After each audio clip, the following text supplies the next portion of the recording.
Okay, let's start with the question of last lecture on Monday. So we had the observer, we had the eye, there was another spaceship, and according to the eye, at a given instant, their separation was L, and they are moving relative to each other with speed 0.5 c and 0.5 c.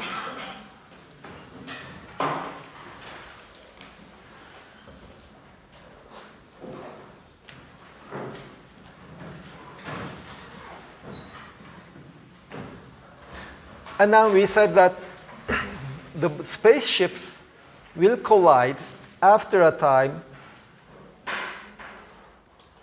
L over 0.5 c plus 0.5 c, after a time L over c.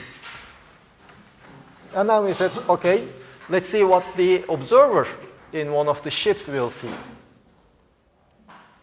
So this is the spaceship. It is at rest now. Then there is the other spaceship. By using velocity addition, we had determined that this is moving with a speed c over 1.25. And there is the eye. The eye is moving with a speed 0.5 c. And their separation at some time is L prime.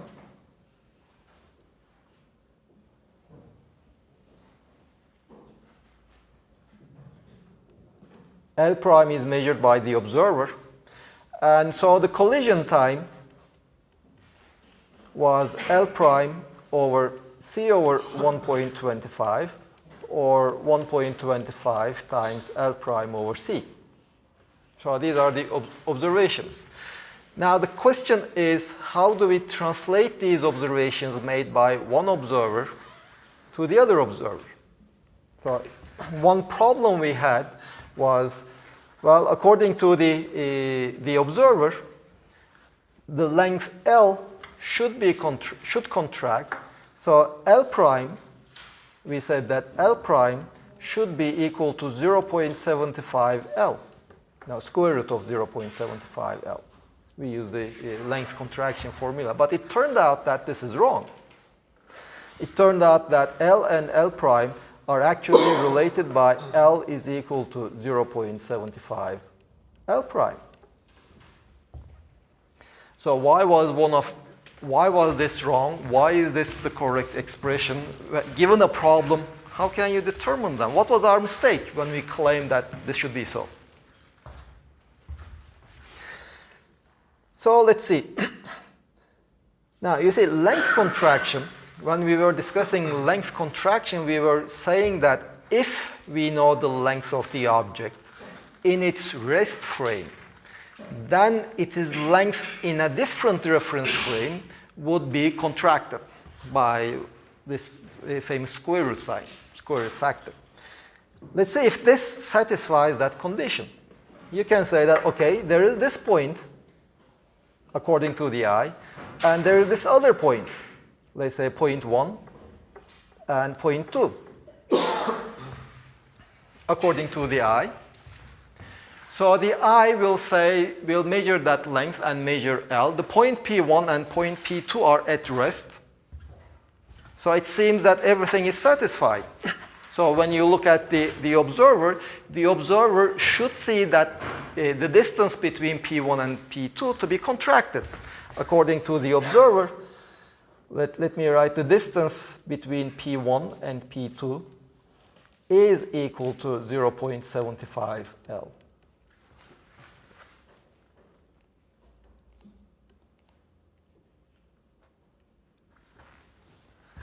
So this is correct, though this is wrong.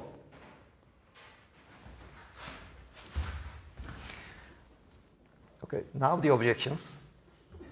Can you explain again what the P1, P2 is? Well, this is the, let me put it D prime. So what I'm imagining is, let's forget about the ships for the time being. the eye defines 2 points, point P1 and point P2. These points are at rest according to the eye. So according to the observer, these points are moving and the length between them is contracted. So this is now satisfied.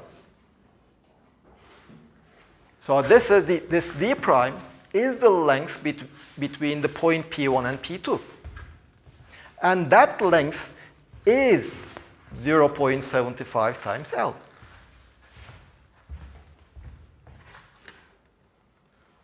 Although I said that L prime is not equal to 0.75 L, d prime is equal to 0.75 L. You see, the difference between using P1 and P2 is this one. You see, what the observer says, what the eye tells us. The eye says that, okay, there are these points P1 and P2, and the ships are at the point P1 and P2 simultaneously at a given time. That is what the eye will say. But the observer will complain. He will say that at the moment, well, according to the observer, these points P1 and P2 are now moving.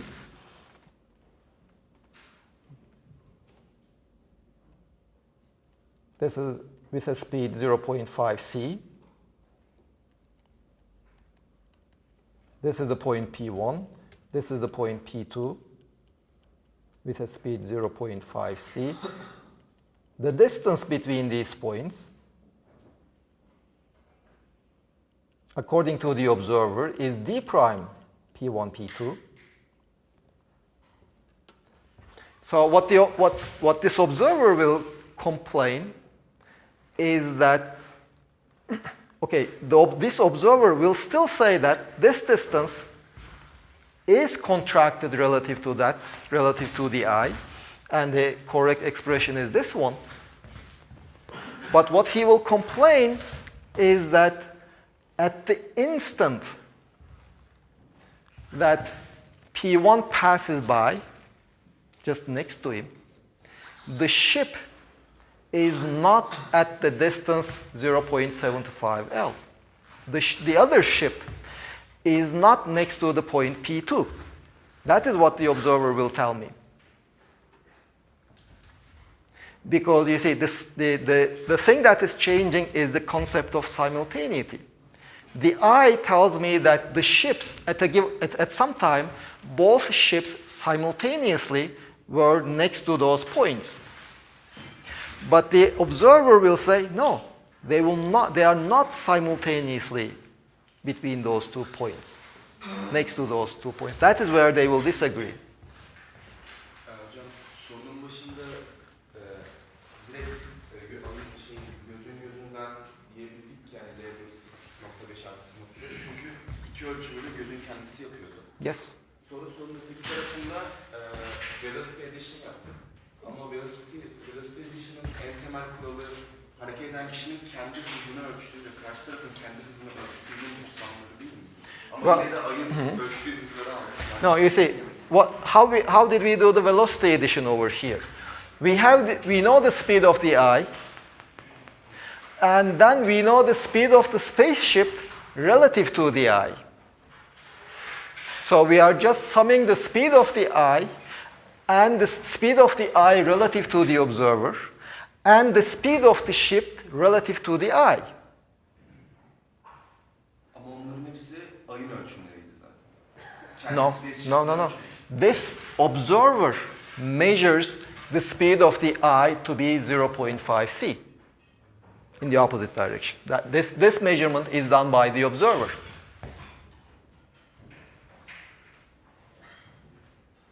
And the eye measures the speed of that spaceship to be also 0.5 c relative to the eye.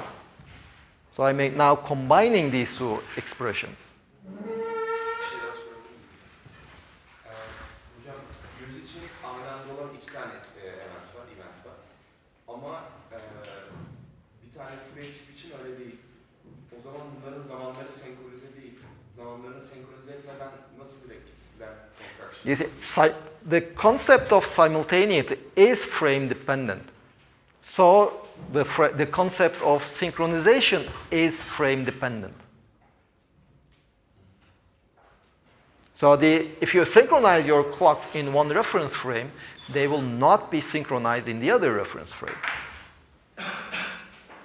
Hocam ben de tam şey anlayamadım. Biz P1'in P2 noktalarına şey dememiş mi? P0 anında gözlemlemeye başladığımız anda bu iki tane şey olduğunu konular. True. Yani o zaman neden reference frame değiştiğinde birinin olduğu konumla P2 noktası değişiyor? No, the points are not changing. You see, just imagine, at t less than 0, these spaceships are farther apart. They are moving. At a given time, which we choose to be t equal to 0, spaceship 1 is at P1, spaceship 2 is at the point P2. They reach those points simultaneously according to the eye. Okay? Now, the problem is again, if these two events happen simultaneously, what are the events? The spaceship 1 reaches the point P1, spaceship 2 reaches the point P2.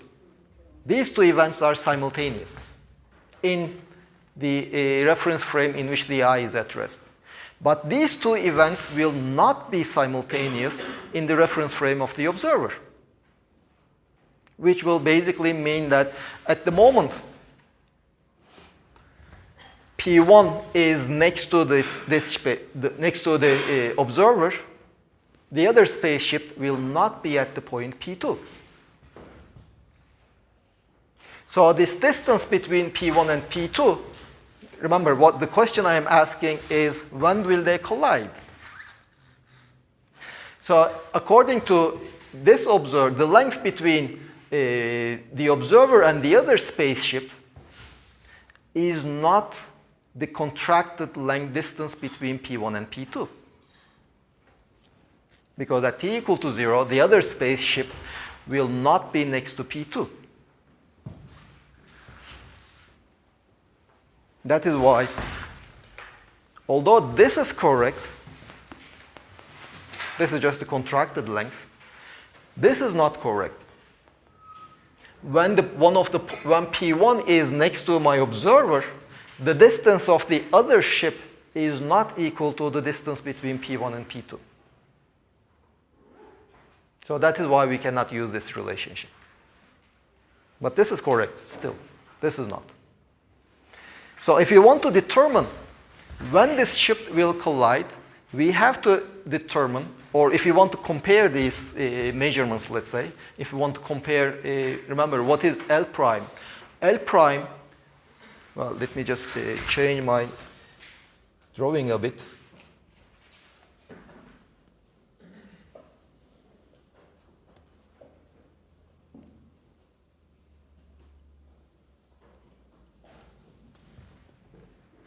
Okay. Now, when P prime is over here, P2 is not next to my ship. That was the problem. So to deter L prime is actually the distance between the ship and my observer.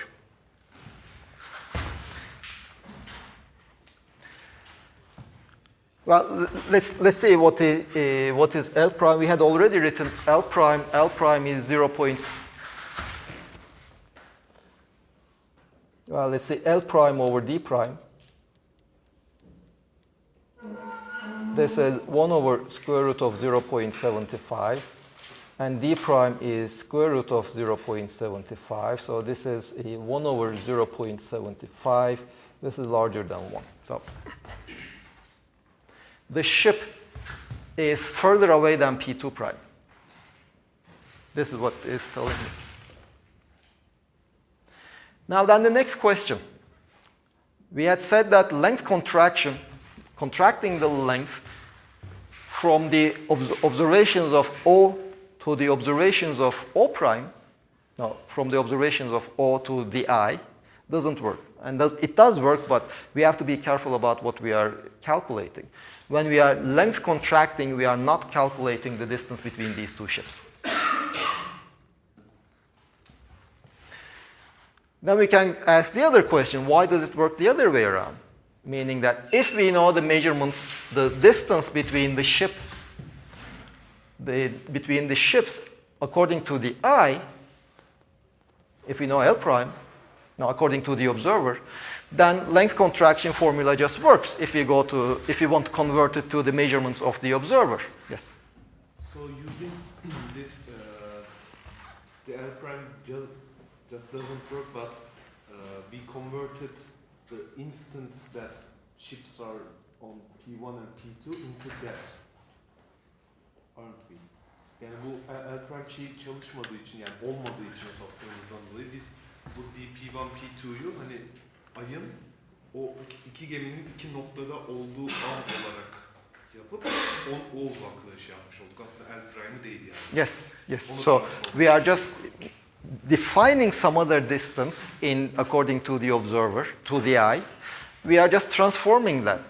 But that distance doesn't really correspond to the distance between the ships when one of the points is just next to the observer. Gözün bakış açısından diyelim tam ikisinin ortasında olan bir event, geminin bakış açısından baktığımız zaman yine göz altta kalacak şekilde bir noktada mı oluyor? Well, you see, in one reference frame, the eye is always between the ships. So in every reference frame, the eye will be always between the ships. Sure. You see here.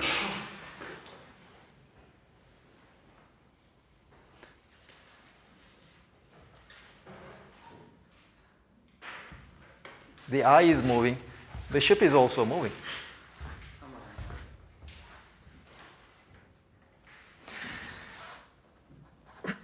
Now, okay, if you try to use length contraction and time dilation, things become kind of complicated. The easiest would be use Lorentz transformations.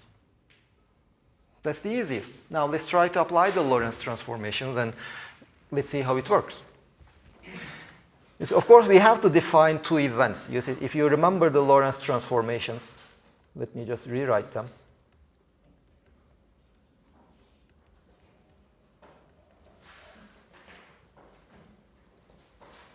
Delta x is equal to gamma delta x prime plus v delta t prime, and delta t is equal to gamma delta t prime plus v delta x over c squared.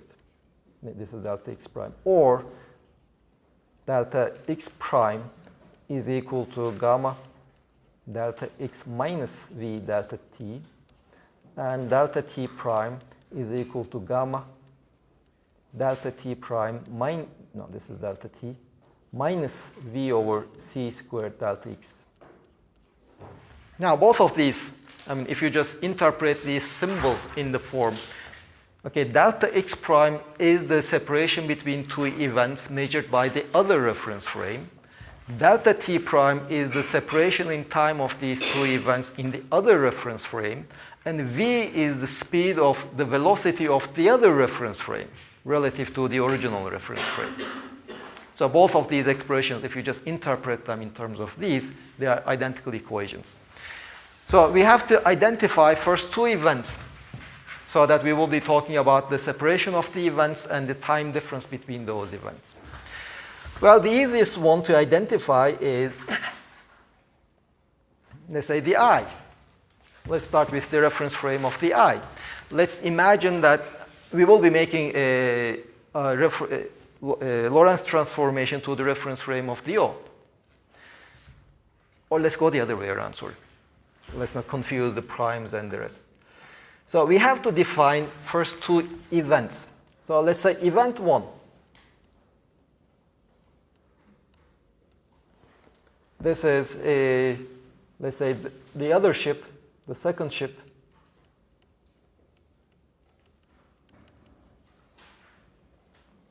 is next to, let's say, P2. That is our event 1. I can choose t to be 0. T and t prime to be 0 at this instant. Nasıl? Yani nasıl t and t prime equal 0 will Okay, if you don't like it,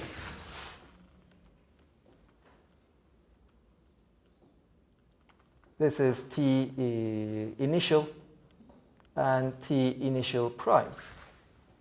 I will be looking at time differences.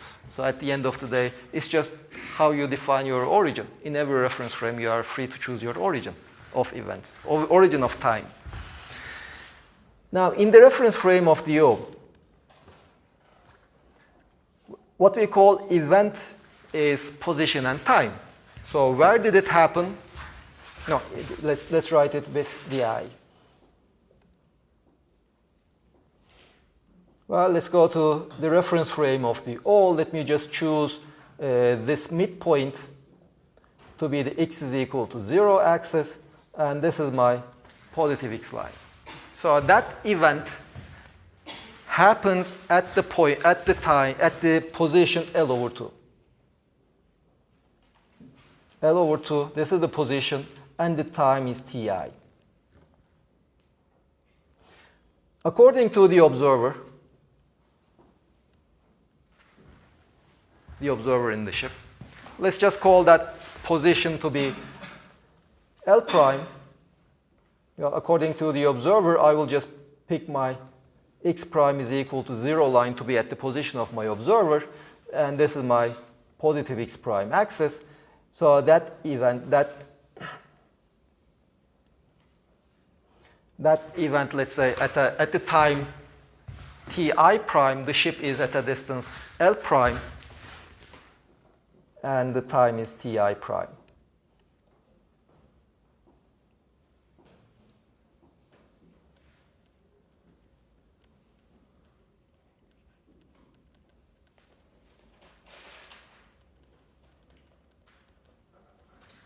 Some initial point. I'm just choosing my initial point, initial time. I'm basically picking up the origin. When will I start looking at the time, and from which point I'm just taking I will be measuring the distances. Event 2, the ships collide.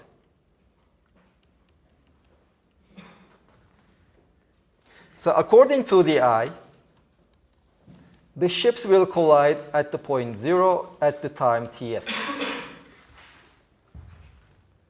According to the I. You see, if you look at the I, the two ships are moving with same speed in opposite directions, so when they collide, they will be right at the center. According to the observer, well, he is at rest, the other ship will come and hit him. Again, it will happen at the point x prime is equal to 0. According to the observer, it will happen at 0 at the time Tf prime. So let's look at the, according to the I, now I will be applying the Lorentz transformations. According to the I, delta x is equal to minus L over 2, and delta t is equal to Tf minus Ti.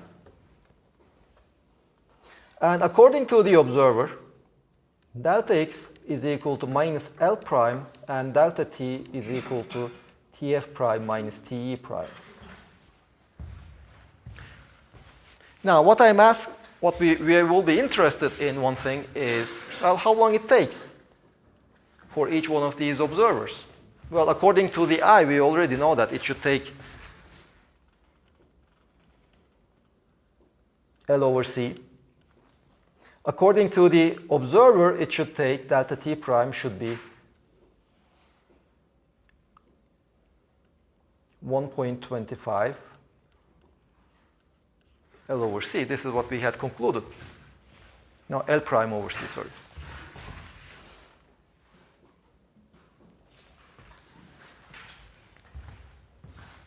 So let's see.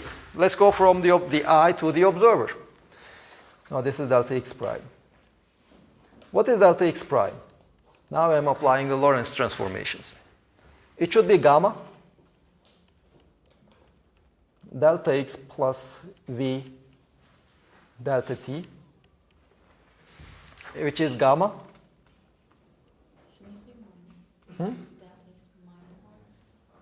Well, you see, I always get confused about these plus and minus signs. So what I remember is delta x is the distance measured by the other observer. In this case, delta x is the distance measured by the eye. The eye measures the distance between these two events to be minus L over 2. Delta t is, again, the time difference measured by the other observer. I will just keep delta t as delta t. This is delta t. V is the velocity of the other observer. Now, in this case, I'm looking at from the perspective of delta I prime of the observer, not the eye.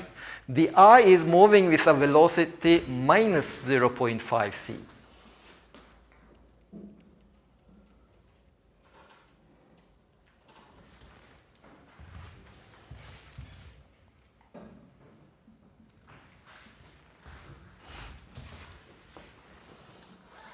Or delta x prime is equal to gamma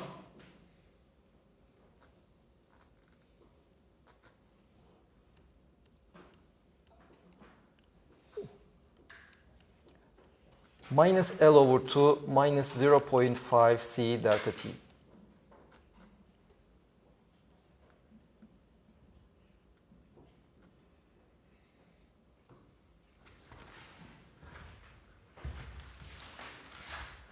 Let's look at delta t prime.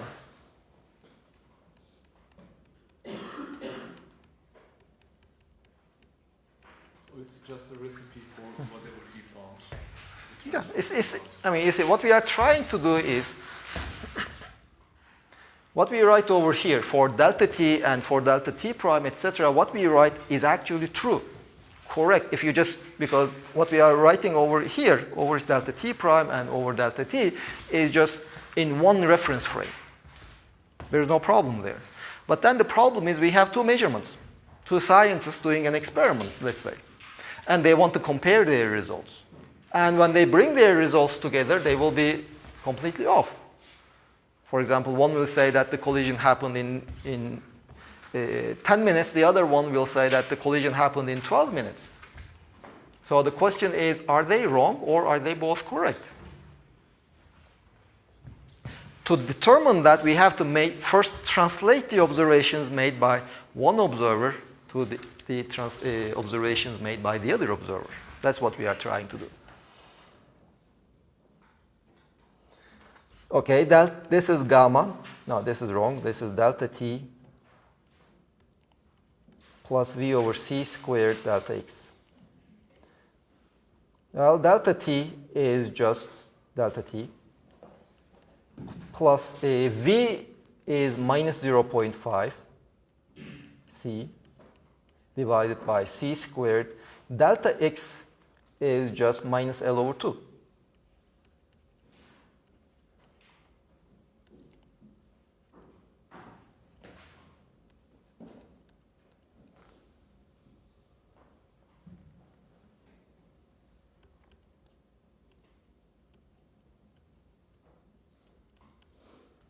Delta t plus 1 over 4 L over c.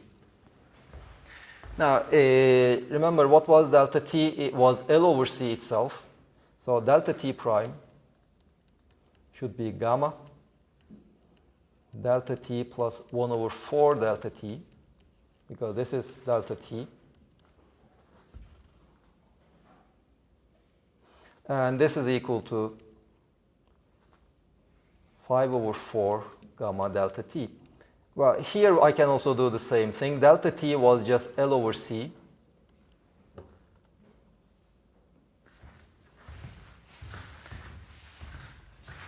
Now there delta t is L over c, so the c's will cancel. So delta x prime will be just gamma times L with a minus 1.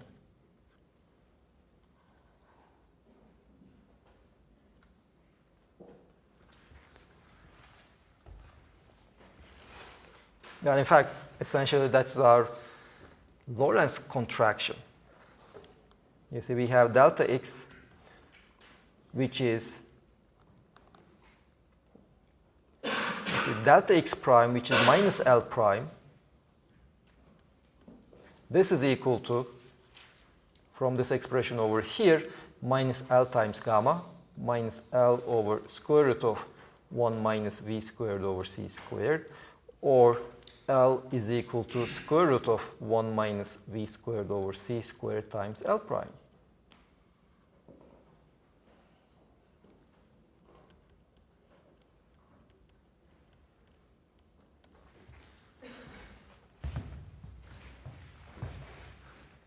So here you see that there's no ambiguity whether we should length contract going from the I reference frame to the observer, or the observer's reference frame, or to the I's reference frame. So if you use the Lorentz transformation, it's essentially straightforward. Well, does it give you an understanding? No. The understanding comes mainly from our previous discussions. But the result, without any ambiguity, you can just obtain using Lorentz transformations. Let's look at delta t prime. Delta t prime is 5 over 4. Gamma is 1 over square root of 3 over 4. Delta t, this is the time. This is the time the observer will measure. And this is the time that the eye will measure. And they are related by this relationship.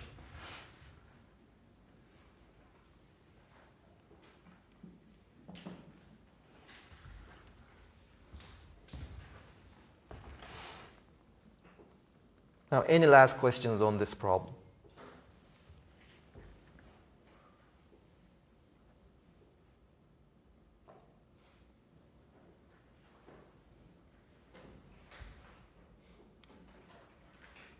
Because now I finally would like to switch to relativistic momentum.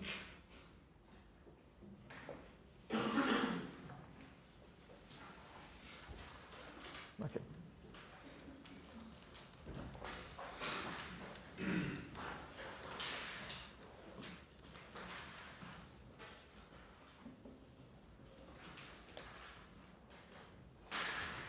Now, if you remember, in the last hour on Monday, what we looked at was, we looked at a scattering of this form. They scatter over here. One is moving in this direction. The other one is moving in the opposite direction. So we have these two objects. They come together, collide, and scatter off. And now we said that if we would define the momentum as mi times vi, if that momentum is conserved in this reference frame, then it will not be conserved in a different reference frame. That is what we had shown. So basically, that would prove that the momentum, you see, the one question is, what is the momentum? Momentum is not really m times v. Momentum is something that is additively, momentum is a vector that is additively conserved, which is related with the motion of the objects. Okay, in Newtonian dynamics, m times v satisfies those properties, so we identify it as the momentum. But in special relativity, m times v does not satisfy that property. And now we said that at least in the simple case, if we want to define a momentum that is additively conserved in every reference frame, not just one of them, in every reference frame, we said this is not conserved. We said that we have to define the momentum of an object as gamma times m times v.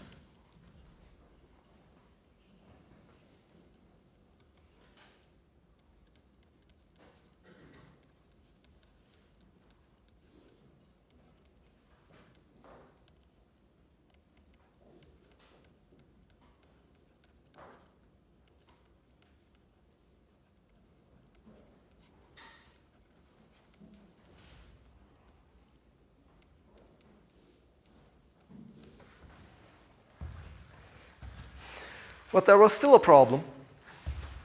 You see, here we made an assumption. We said that if you remember, we kind of passed it fast. What we had proven was if P is defined as some function of the speed of the object and the mass of the object times the velocity of the object, we had proven that if this is so, and if this momentum is conserved in every reference frame, we first show that if Vm divided by Fv prime m, this should be equal to gamma for the velocity, for the speed v, divided by gamma for the speed v prime. I skipped some algebra, but this was what we had proven. And then we said that, okay, if this is satisfied, of course, to prove this, we had also assumed that gamma is finite. If gamma is infinite, this is not satisfied. So as long as gamma is finite, this should be correct. And then we said that from this observation, this function should be equal to gamma of v multiplied by some function of m. And then we said that, okay, if this is the momentum expression in relativistic dynamics is given by gamma v alpha m times v, well, at small speeds, when v over c is much, much less than 1, we should recover the Newtonian's momentum, which was m times v. Well, gamma already goes to 1, and this showed us that alpha m should be equal to m. But here we are assuming that in Newtonian dynamics, at least, when you talk about the particles, they all have a mass. In Newtonian dynamics, a particle without a mass just doesn't exist. But both here now in special relativity and later on we will be discussing about the wave mechanics, quantum physics, that assumption becomes more blurred. So we have to somewhat remove that assumption also. So what happens if the particle doesn't have any mass, or if gamma is infinite? So that will be the question we will ask today. So there we show that P should be equal to m times v over square root of 1 minus v squared over c squared, as long as there is a finite mass m, as long as v is less than c. If v is larger than c, this expression just doesn't make any sense. So this expression should hold. Now, okay, this was one of the, on one hand we have relativistic dynamics. Okay, just one correction. Some of you were asking in your pre-reports whether, I mean, for a given problem, should you use the relativistic expression or the non-relativistic expression? How do you decide? Well, the correct one is these relativistic expressions are valid at all speeds. Even the object is, if the object is at rest, these formulas hold. They are true for every speed. Compared to Newtonian results, these expressions are also true when the speed is comparable to the speed of light. Okay, so whenever you are in doubt, well, these relativistic expressions are always valid. But if the object is moving close to the speed of light, then the Newtonian expressions are not valid. Okay, so let's continue. Now, we had made one modifications. On one hand, we have all the relativistic dynamics, what happens when the objects move close to the speed of light, but we cannot just say that, okay, so these applies only there. So there's no modification in the other concepts. So all the physics should be consistent with each other, including Newton's dynamics and other things that we will be discussing. One of the modifications we will see, we have to take into account is Newton's second law. The first law is not modified.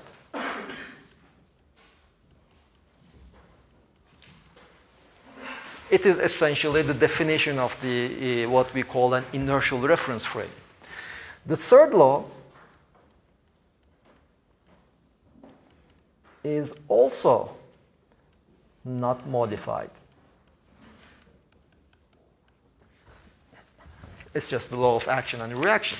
But the third law plus the second law gives me the momentum conservation. And the second law, which is F is equal to m times d by dt of V, d by dt of R. Let me write it in this form.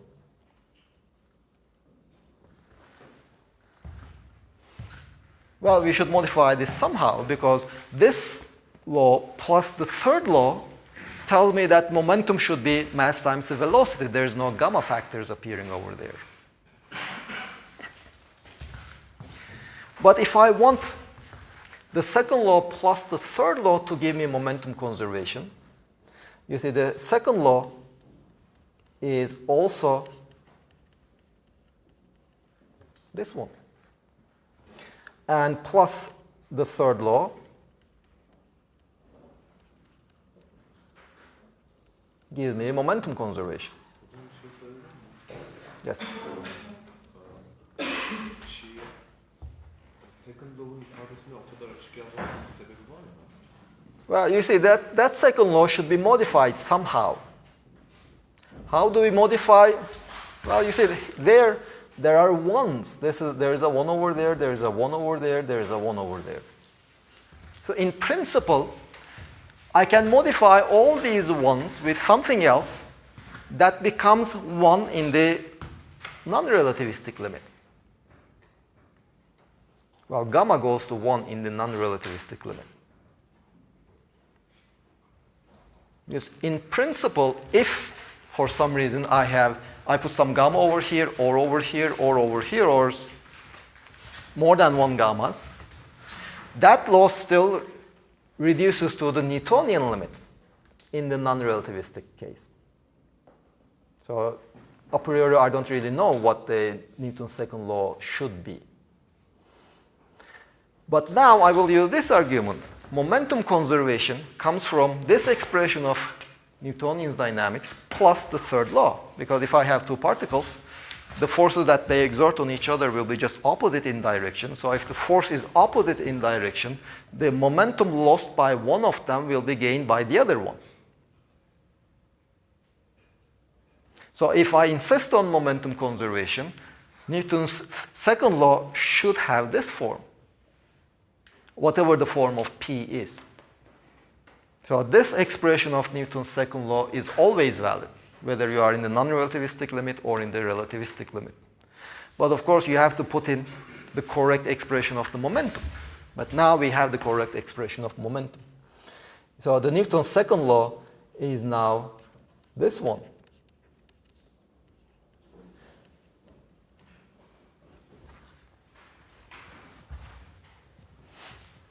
Now let's write it explicitly. You see, okay, let me first write an intermediate state.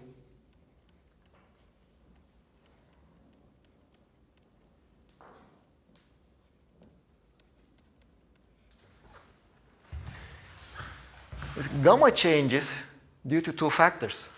There is this factor that might change. There is also this factor that will change. So we have to take their derivatives separately. F is equal to, no, there's no gamma, sorry. 1 over square root of 1 minus v squared over c squared, m times dv by dt, plus m times v, derivative of 1 over square root of 1 minus v squared over c squared.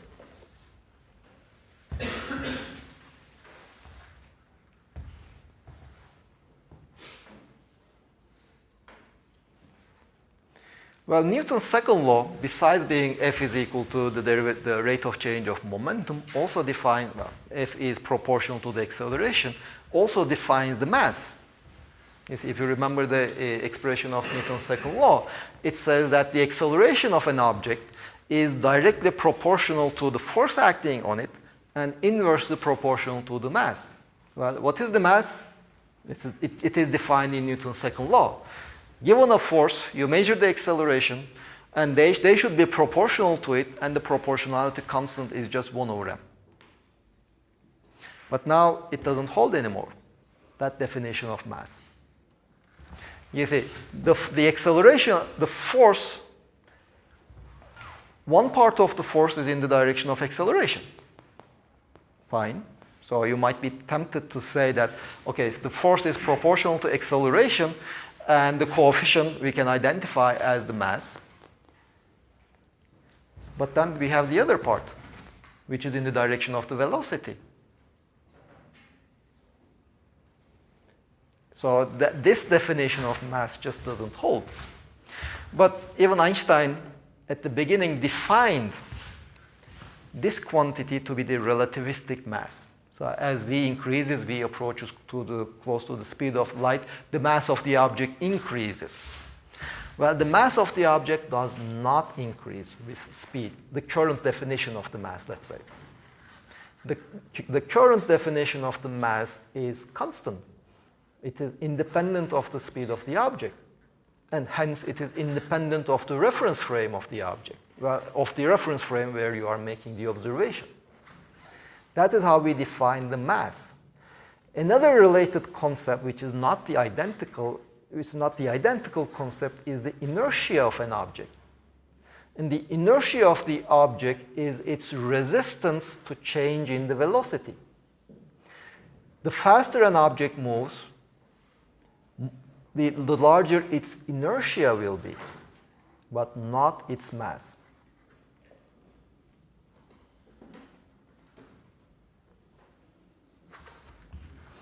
Now let's take the derivatives over here also. This is equal to 1 over, well, let me just write the gamma factor over here.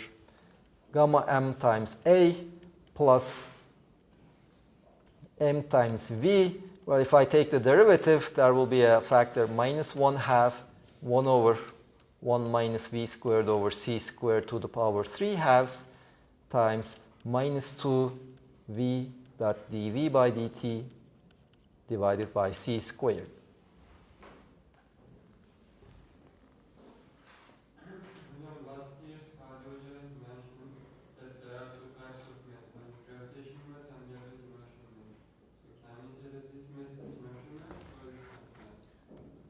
It's the same. This mass turns out to be the same mass. You see, the gravitational mass is defined as the source of gravitational attraction. So we didn't define any gravitational attraction yet. But when we discuss the energy, the concept of energy, ask me about the gravitational mass. Okay, then if you like, you can just simplify this further. Let's just say this is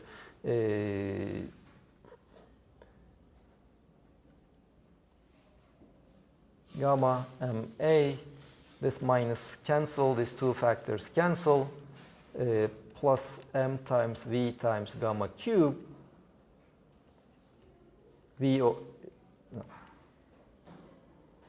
m times v dot a over c squared. This is the force acting on an object.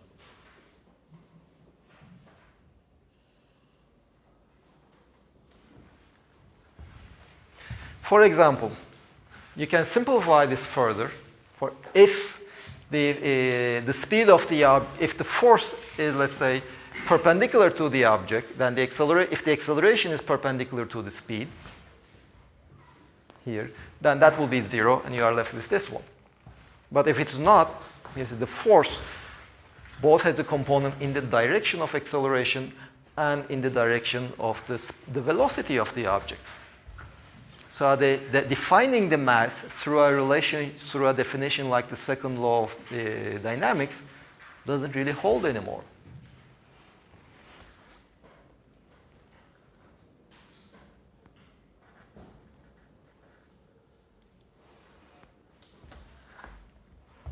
Now, any questions?